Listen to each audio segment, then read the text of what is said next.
بتا سکتا ہے کہ وقف ترمیمی بل اور جو حالات ملک میں پیش آ رہے ہیں، مسلمان کا دل و دماغ کیا سوچ رہا ہے اور کس طرح ان حالات کو اپنی آنکھوں سے دیکھ رہا ہے، مگر یہ بات نہیں ہو سکی۔ پھر بھی میں نائیڈو جی کا شکریہ ادا کرتا ہوں، اور اس لیے کہ بی جے پی حکومت اصل یہ ہے کہ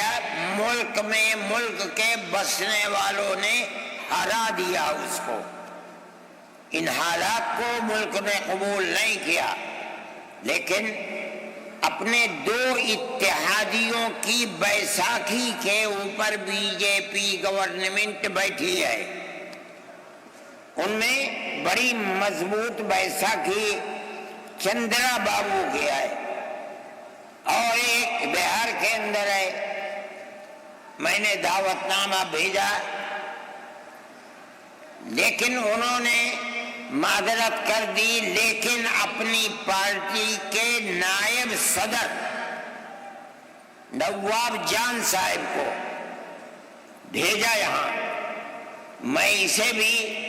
بہت بہترین نظر سے دیکھتا ہوں۔ میں یہ سمجھتا ہوں کہ مسلمانوں کے جذبات جو ادھر سے لے کر ادھر تک، یہ جم غفیر اپنے دل کی آواز گویا کہ دل کو نکال کر دکھلا رہا ہے، ترجمانی یہ جا کر کے کریں گے، اس لیے کہ جب تک ہمارا ماننا یہ ہے کہ اگر کوئی آگ لگتی ہے مسلمانوں کے جذبات پر، اگر وقف ترمیمی بل پر آگ لگتی ہے، تو جو بیساکھی جس پر ملک چل رہا ہے اس کی ذمہ داری اتنی ہی اس پر بھی پڑے گی جتنی ذمہ داری مرکز میں بیٹھی ہوئی طاقت پر پڑے گی۔ یہ بیٹھے ہوئے ہیں، میں ان کی تشریف آوری پر شکریہ ادا کرتا ہوں، اور میں سمجھتا ہوں کہ مسلمان کے یہ جذبات وہاں تک پہنچیں گے، اور جمعیت علماء نے یہ وہاں کی جمعیت کے ذمہ دار بیٹھے ہوئے ہیں۔ ہم نے طے کیا ہے کہ ہم اس مہینے کے آخر میں یا دسمبر کے شروع میں، کیا تاریخ ہے، 1 دسمبر یا 15 دسمبر کو ہم وہاں بھی جمعیت علماء کی طرف سے کڑپا میں، جو چندرا بابو نائیڈو کا وطن ہے، ہم وہاں انشاءاللہ 5 لاکھ مسلمانوں کو جمع کریں گے، اور اپنے دل کے احساس کو ان کے سامنے رکھیں گے۔ ہم جس طرح اس مسئلے کے اندر ملک کی موجودہ مرکزی حکومت کو ذمہ دار سمجھتے ہیں، اگر خدا نخواستہ یہ قانون پاس ہوا تو وہ بیساکھی جن کے اوپر یہ بیٹھ کر حکومت کر رہے ہیں وہ بھی اس ذمہ داری سے سبکدوش نہیں ہو سکتی۔ میں اپنے ان جذبات کے ساتھ نواب جان صاحب کا خیر مقدم کرتا ہوں۔ یہ نائیڈو جی کے نائب ہی سمجھیے، ان کی پارٹی کے نائب ہیں، اور مولانا خالد صاحب مسلم پرسنل لا بورڈ کے صدر ہیں۔ مولانا کا تعلق بھی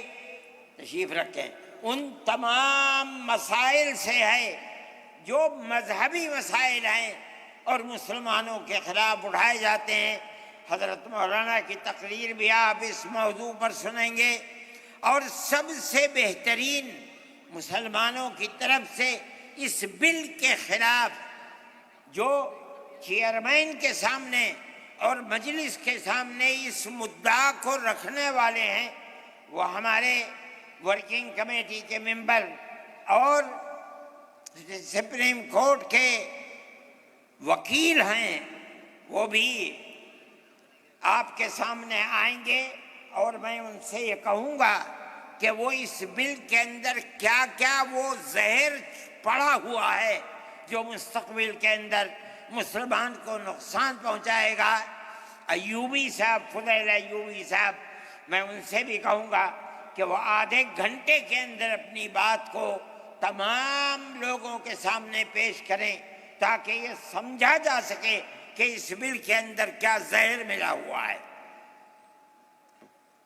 اور حضرت مولانا بھی اس سلسلے میں بولیں گے۔ میں ایوب جان صاحب سے بھی کہوں گا کہ وہ بھی کچھ وقت نکالیں اور پروگرام کے اندر اپنے جذبات کو پیش کریں۔